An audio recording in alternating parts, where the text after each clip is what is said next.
Have you ever, like, bent over backward to impress someone? Like, literally tying yourself in knots, only to be treated with the exact same level of enthusiasm they might give to, I don't know, a potted plant in a doctor's waiting room? A potted plant. Yeah, that is exactly what it feels like. Right. You curate every single word, every movement. You're pouring these massive amounts of cognitive and emotional energy into just one brief interaction, and they just stare right past you.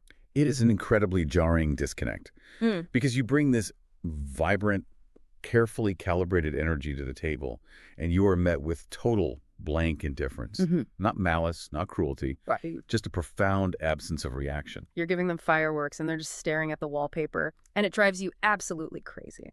So, today on this deep dive, our mission is to really unpack the psychological architecture behind this specific dynamic. We are taking a clinical look at what happens when one person uses absolute unyielding indifference to exert control, and how that behavior manufactures a highly toxic, completely asymmetrical obsession in another person. Yeah, and we should frame this correctly right out of the gate because we are not talking about, typical communication issues or misaligned attachment styles here. Right.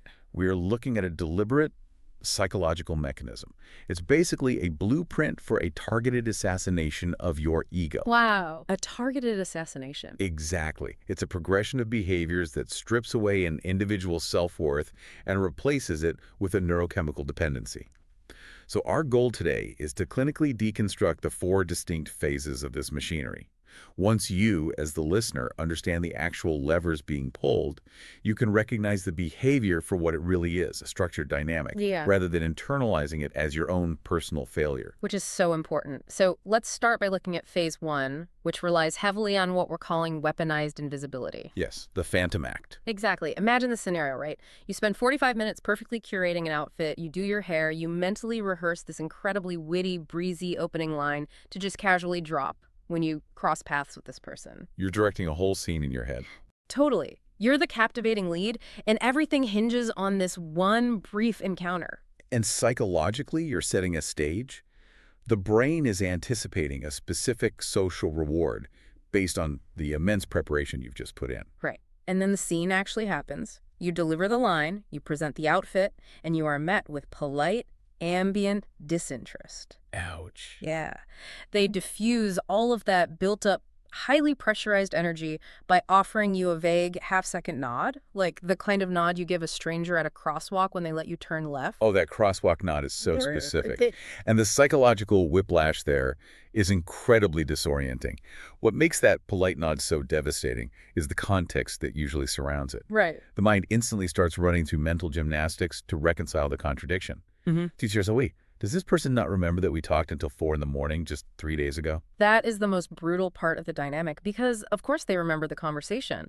But by acting like that 4 a.m. vulnerability meant absolutely nothing, they suddenly make it mean everything to you, Exactly. They strip the intrinsic value from the connection. leaving you desperate to reestablish it. So you start, like, engineering your reality specifically for their gaze. You post a song they mentioned once on your Instagram story or a photo from a neighborhood you know they frequent. Dropping those highly specific digital breadcrumbs. Yes, you lay out these breadcrumbs and they just scroll right past it without a second thought. It's like throwing a boulder into a canyon and not even getting an echo. That's a good way to put it. But I have to push back here for a second because isn't this just the classic playing hard to get, like a sort of immature but really common dating strategy to build intrigue? Well, what's fascinating here is that playing hard to get implies a strategy born out of desire. Oh, okay. Right. If someone's playing hard to get, they actually care about the outcome. They want you to chase them. They are actively monitoring your pursuit and, calculating their next move based on your reactions. So they have skin in the game. Exactly. But what we are analyzing is far more destabilizing. Right. This isn't a malicious plot where someone is actively trying to hurt you or string you along. It is a genuine, breezy lack of investment. Wow. To you, this total nullification of your effort feels like a targeted attack, like an earth-shattering rejection. But to them, It's just Tuesday. They aren't building a wall to keep you out. They literally just don't realize you are standing in their yard. It's just Tuesday. Man, that completely shifts the perspective. The realization that they aren't suppressing their feelings, they just don't have them in that moment. Right. And when faced with that ambient disinterest, especially after a moment of perceived intimacy, human nature abhors the vacuum. We don't just walk away and logically conclude, oh, this person is emotionally unavailable. No, we turn the blame inward because the human brain is basically a pattern-matching machine. Hmm. When it encounters ambiguity or a lack of data like total silence or that ambient disinterest, it panics. It needs a reason for the void. So rather than accepting that the other person simply isn't invested, the brain uses its own insecurities to fill in the blanks. Okay, let's unpack this. Because this seamless internal pivot triggers phase 2, which is the Sisyphus complex. The unspoken audition. Right. You subconsciously internalize the idea that you are fundamentally inadequate. You convince yourself that the reason for their ambient disinterest isn't that they are a void, but that you just haven't been perfect enough to warrant their attention yet. You just have to push this massive emotional boulder a little further up the hill. Exactly. And then finally, they'll see you. And the sheer efficiency of this tactic is staggering. The person maintaining the apathy never actually asks you to change. No, never. They don't criticize your clothes or your hobbies or your personality. They don't have to lift a single finger. By remaining completely silent, they act as a blank projector screen. You project every single one of your own deepest insecurities right onto them, convinced that solving those insecurities is the key to unlocking their affection. Which leads to this absolutely exhausting state of being trapped in an unspoken audition. You start treating every single interaction like a high-stakes performance where you don't even have the script. Yeah. Think about the tragedy of texting someone a joke, right? A carefully crafted piece of banter. You hit send, and you wait. And 12 hours later, you get a simple, lowercase lol. Oh, the lowercase lol. It's the worst. Most people would view that terrible communication as a red flag. But in this state of manufactured obsession, you spend the next week actively researching their exact sense of humor. You try to reinvent yourself to fit a mold you are completely guessing at. You attempt to become cooler, more detached, and maybe more intellectually mysterious. You curate a hyper-polished, flawless version of yourself for someone who is currently sitting on their couch watching a documentary about deep-sea squids. Just totally checked out. Literally not thinking about you at all. But the deep-sea squids image is so tragicomic because you are having a full-blown emotional crisis over a lowercase lol, dissecting the punctuation, analyzing the timestamp, and they are eating potato chips watching a squid documentary. But it escalates, doesn't it? You start trying to mathematically prove your value. Like, let's say they casually mention liking a very specific, obscure black coffee once. Oh, You go out of your way, drive across town, buy that exact coffee, and present it to them, acting like it was just a total coincidence. You hope that this undeniable physical data point of devotion will finally crack the code. But why do we do this? Why do we volunteer for an unpaid full-time job of being someone's savior? Why do we convince ourselves their apathy is just a test that we have to pass rather than a clear signal to leave? well, we can trace this directly to the sunk cost fallacy. When you invest massive amounts of capital into a dynamic, and here we are talking about time, emotional bandwidth, and perfectly tailored devotion, you reach a threshold where you feel you literally cannot afford to leave. You're in too deep? Exactly. You have spent months contorting yourself to be flawless. If you walk away now, you are forced to admit that all that effort, all that anxiety was for absolutely nothing. The ego just cannot tolerate that level of perceived failure. So what do? You double down. You invest more. And on the other side of that transaction, they just drink the obscure black coffee, say thanks, man, and go right back to playing video games. They accept this incredible, tailored devotion as a basic human right, offering nothing in exchange. They consume your effort as if it's the weather, just something that happens around them. But there's a mechanical limit to the sunk cost fallacy. If someone is a brick wall 100% of the time, eventually the pain of the rejection outweighs the investment. That's true. Right. The human brain simply cannot sustain a one-sided effort indefinitely without any fuel. Anyone, no matter how obsessed or invested, would eventually burn out, give up, and walk away. And that mechanical limit is exactly why the architecture of this manipulation requires a pivot. To ensure maximum dependency, the manipulator, the person wielding the apathy, knows they cannot remain a brick wall forever. They have to give you something. Exactly. If you starve an organism completely, it stops seeking food in that location. Yeah. You have to introduce just enough sustenance to keep the organism returning to the feeding site. This necessitates phase 3, the introduction of the scarcity principle. which is the strategic breadcrumbing. After weeks of being totally aloof and ambiently disinterested, they have to prove that they do actually see you. But they deliver this proof in the most paradoxical, confusing way possible. The precision of the timing and the content is what makes this phase so devastatingly effective. Picture this. They have been basically a ghost for 2 straight weeks. You are finally starting to let go, finally starting to detach. And then randomly at 11:14 a.m. on a Thursday, they drop a bomb of profound intimacy. Out of nowhere. Out of nowhere.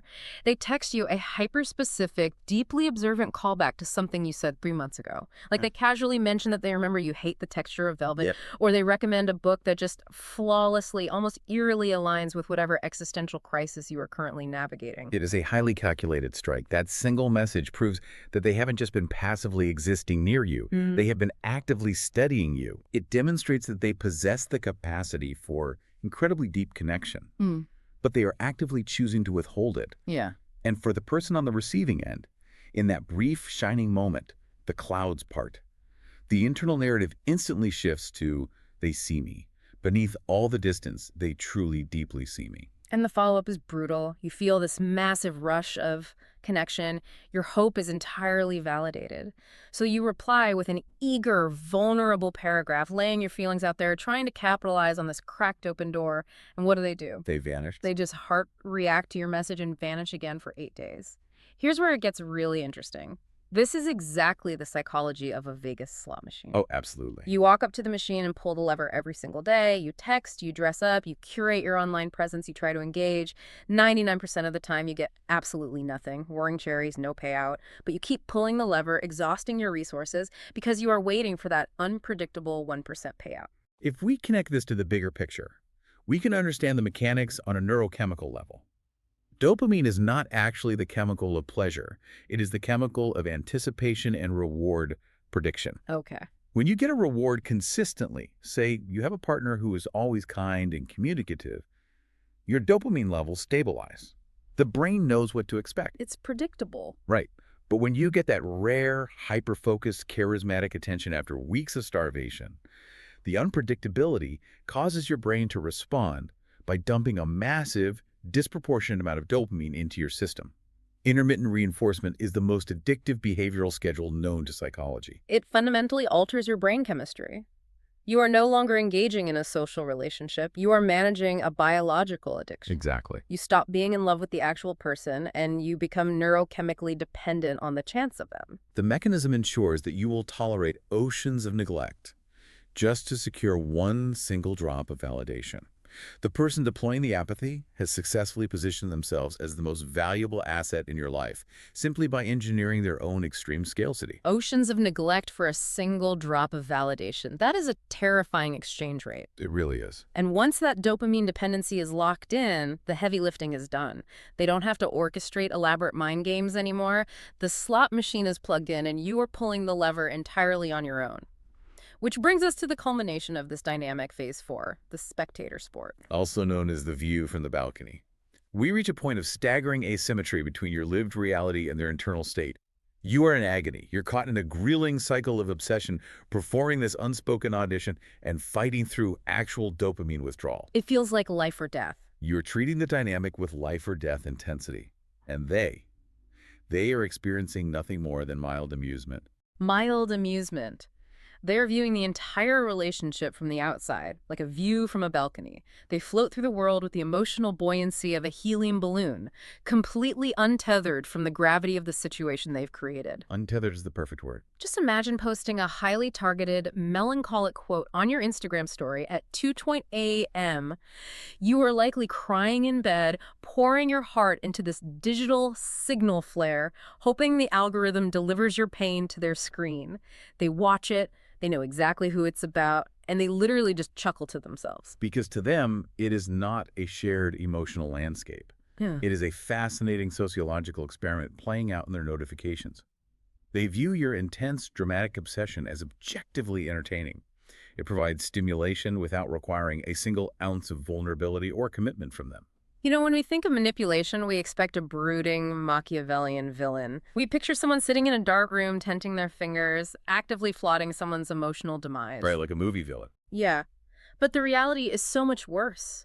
The fact that they literally just don't care, that they are eating a bowl of cereal in their pajamas while watching your emotional devastation unfold, it strips away the dignity of having a worthy adversary. Yeah. You aren't battling a mastermind, you are drowning in front of someone who thinks the water looks refreshing. The indignity of being destroyed by someone who isn't even paying full attention is really the core trauma of this dynamic.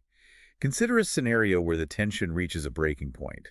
You send a massive wall of text. Oh, the dreaded wall of text. We've all seen it or sent it. Yeah. You exhaust yourself detailing your emotional exhaustion, articulating how their coldness makes you feel invisible, practically begging for a sliver of emotional resonance. You send this profound, heart-wrenching expression of pain, and they read it. They don't feel guilt. They don't even feel defensive or angry. They just scan the paragraphs and think, wow, she has a really great vocabulary. And they type back, damn, that's crazy. Have a good night, though. Damn, that's crazy. It is the ultimate dismissal. It highlights a fundamental mismatch in narrative genres.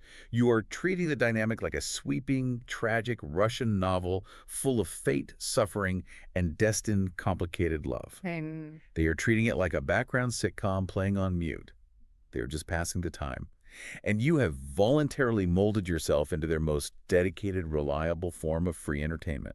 And to keep that sitcom running, to make sure the channel doesn't get changed, they will deploy microscopic actions. Yep. Just enough to keep you on the hook. Right. A fleeting moment of locked eye contact across a crowded room. A rare, lingering touch on the arm when passing by in a hallway. Not because they suddenly had an epiphany and care about you, but simply to maintain the entertainment value. They enjoy making you jump through hoops just to see the exact height you are willing to reach for them. It functions as a completely closed-loop system of asymmetrical obsession. A void exists. You attempt to fill the void with your own energy and projection. The void offers a microscopic crumb of intermittent reinforcement to keep you engaged. Pulling the lever. Exactly. You receive the dopamine spike, and the cycle resets, continuing until you are completely drained of all emotional capital. The entire system thrives in the dark. It relies utterly on you believing that the indifference is a complex puzzle to be solved, rather than recognizing it as an empty space to be avoided. So what does this all mean? Why spend an entire deep dive analyzing the clinical blueprint of a manipulator's indifference?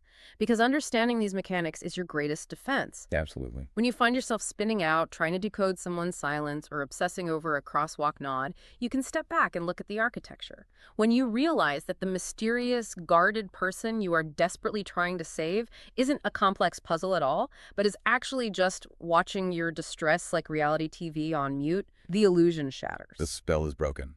You recognize the game. You realize you aren't auditioning for love. You are just pulling the lever of a broken slot machine.